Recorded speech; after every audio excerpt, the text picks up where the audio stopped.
করবো। আরে না, এগুলো অনেক পুরনো ছবি, আমরা খেলা করবো। চল না, আমাকে নামাও।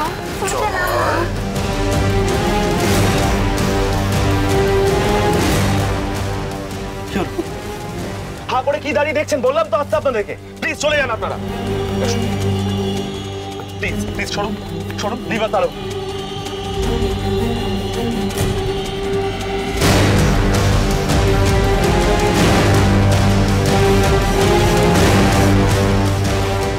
আপনারা এতক্ষণ দেখছিলেন অংশুমান লাহিড়ীর স্ত্রী তার শ্রাদ্ধ করছিলেন। মিসেস লাহিড়ীর মৃত্যু তাহলে ভুল বলেই প্রমাণিত হলো। তাহলে কেন অংশুমান বাবু ওনাকে মৃত বলে ঘোষণা করলেন?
আসুন।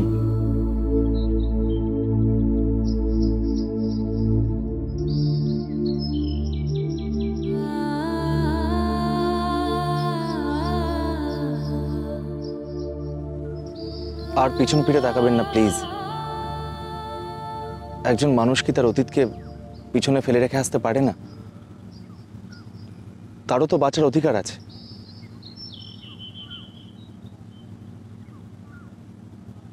আসুন।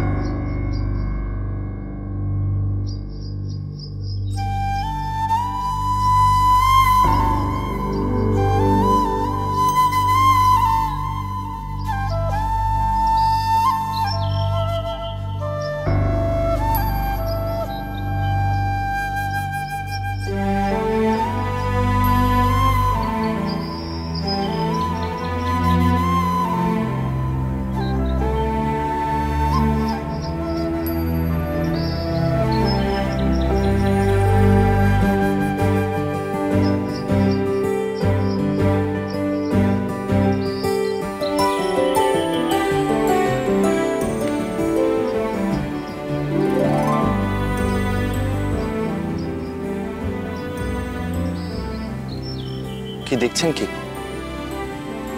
চলুন, বাড়ি ফিরবেন না? বাড়ি? আমার আবার বাড়ি কোথায় সৌরভ বাবু? এভাবে বলছেন কেন আপনি? হ্যাঁ ঠিকই, মানে আপনার আমার মধ্যে হয়তো সেরকম ভাবে সামাজিক নিয়মে কোনো সম্পর্ক নেই। একটা বাঁধন তো আছে, একটা কোনো কানেকশন।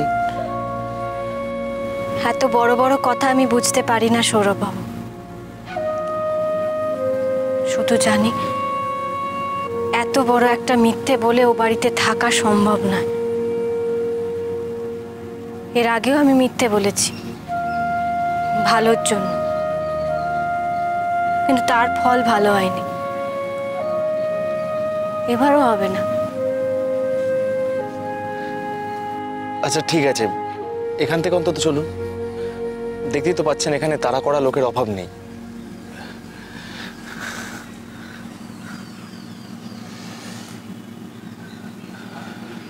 আসুন।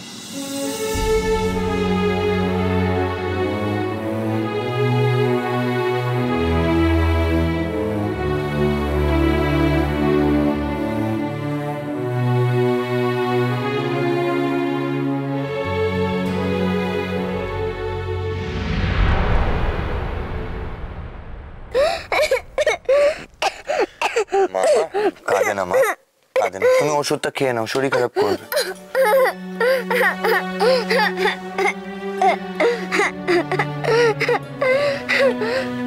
ইচ্ছা ইচ্ছা ওষুধটা খেয়ে নাও সোনা, খেয়ে নে ওষুধটা সোনা। এরপর যদি এসে বাবাই আর মা শোনে যে তুই ওষুধটা খাস না, তাহলে তো ওরা আমাকে বকবে, তাই না? তুই বল, তুই চাস পিঠে বকা খা? ইচ্ছা ওষুধটা খেয়ে নে। না, আমি ওষুধ খাবো না। বাবা আর মা কেন আমাকে না বলে টিভিতে ঢুকে গেল? কেন? ওদের এক্ষুনি আসতে বলো, এক্ষুনি। ইচ্ছা কাঁদে না সোনা। মেজদা,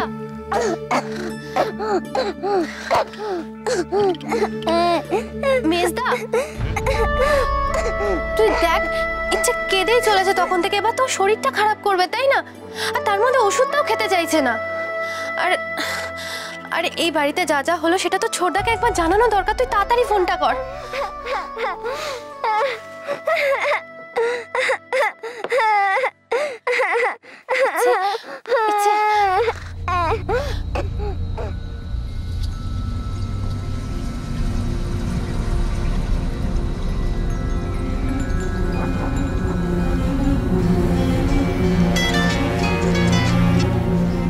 হ্যাঁ মেজদা, হ্যাঁ শোন না, আমি তোকে পরে কল ব্যাক করি, এখন একটু ব্যস্ত আছি। হ্যাঁ রাখছি।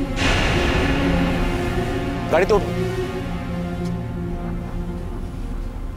না, তার মানে এত কিছুর পর ও বাড়িতে আমি ফিরতে পারবো না। আপনি যান,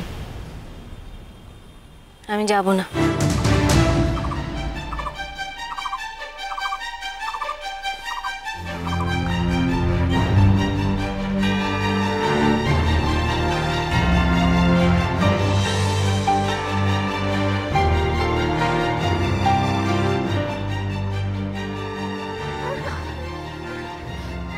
কি রে মেজদা, তুই ফোনটা কেটে দিলি কেন? কথা বললি না? না ও ব্যস্ত আছে।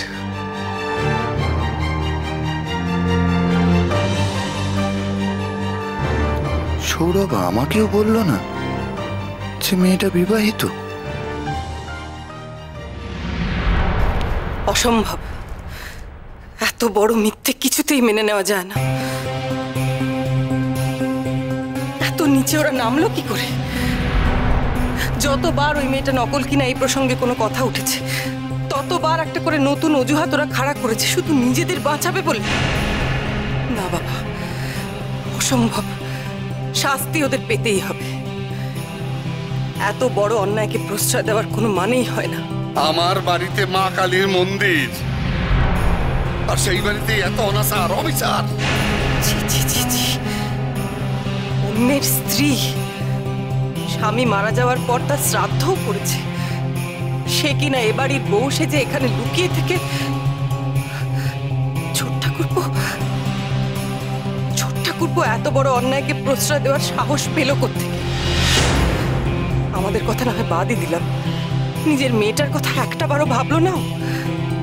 ইচ্ছেকে ঠকানোর আগে ওর বুক কাঁপলো না? আমিও তো দিদি ভাইয়ের কথাটাই ভাবতেছি। এই বাসায় আসার পর থেকে আমার দিদি ভাই একটু একটু করে ভালো হইতেছে। ও এবার তো ব্লাড রিপোর্টটাও ভালো আইছে। দিদি ভাই সারাটা দিন মায়েদের পিছে পিছে ঘরে মা মা করে ডাকে। এখন যদি বাড়ি থেকে চলে যায় তাহলে আমার দিদি ভাইয়ের কি হইব? আমার দিদি ভাই বাঁচবো কি কইরা কও?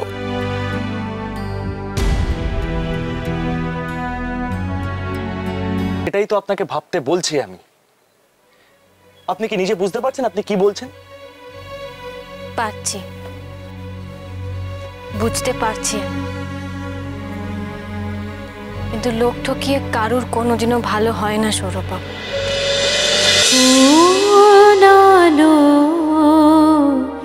লাগলো চোখে